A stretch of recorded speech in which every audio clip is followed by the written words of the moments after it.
Egypt's army chief Abdel Fattah al-Sisi has called for nationwide rallies to give the military a mandate to confront what he termed violence and terrorism following the removal of President Mohamed Morsi. In a speech on Wednesday at a military graduation ceremony, Sisi called for the protests to be held on Friday, and denied accusations that he had betrayed Morsi.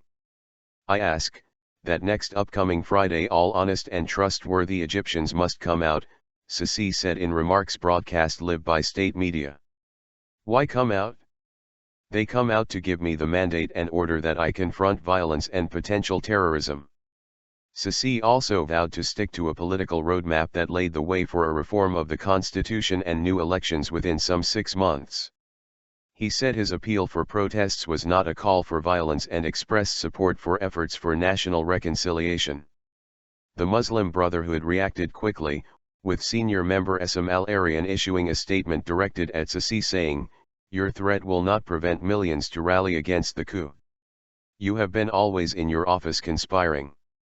In a press conference later, Egypt's opposition Islamist coalition read out a list of its stipulations.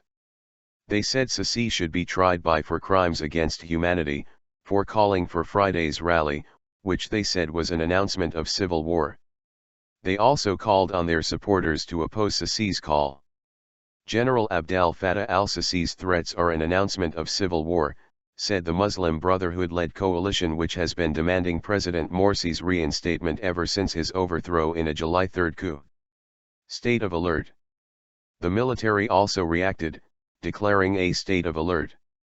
A source confirmed to Al Jazeera that the army would deploy additional troops to streets in all provinces, especially in Greater Cairo and the surrounding areas, to secure them against violence. The source also added that the armed forces would work on preventing any attempt to incite violence or terrorism.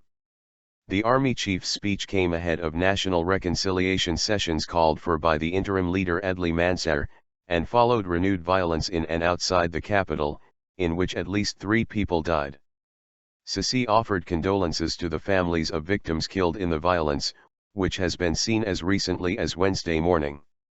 Unknown gunmen who shot at Morsi supporters in Cairo killed at least 2 people, witnesses and health officials confirmed, adding to a death toll of more than 100 people since the president was removed by the military.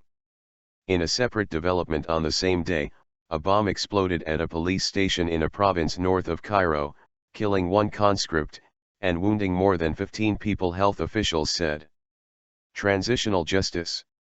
Meanwhile, the Muslim Brotherhood and Egypt's most powerful Salaf party, the Al-Noor party, did not attend Mansour's reconciliation talks. The Muslim Brotherhood rejected an invite to Wednesday's national reconciliation meeting. For them, the legitimate president of Egypt is Mohamed Morsi, said Al Jazeera's Nadim Baba in Cairo. The Al-Noor party later said that it rejected the army chief's call for Friday rallies. The groups that attended that talks called on the state to take necessary procedures to face violence and terrorism, putting the rule of law above all, to create an appropriate atmosphere to achieve what it described in a statement as transitional justice. The groups said in their statement that they were establishing a committee to receive suggestions and ideas for achieving transitional justice, national reconciliation and coordinating with the presidency.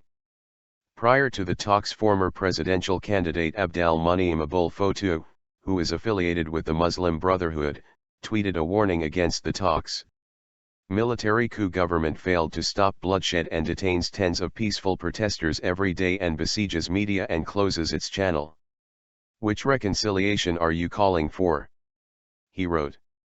Earlier this week, Mansour renewed appeals for reconciliation with the Muslim Brotherhood. "We want to turn a new page in the country's book with no hatred, no malice, no division," he said in a pre-recorded speech that also highlighted the importance of the army in Egypt's history.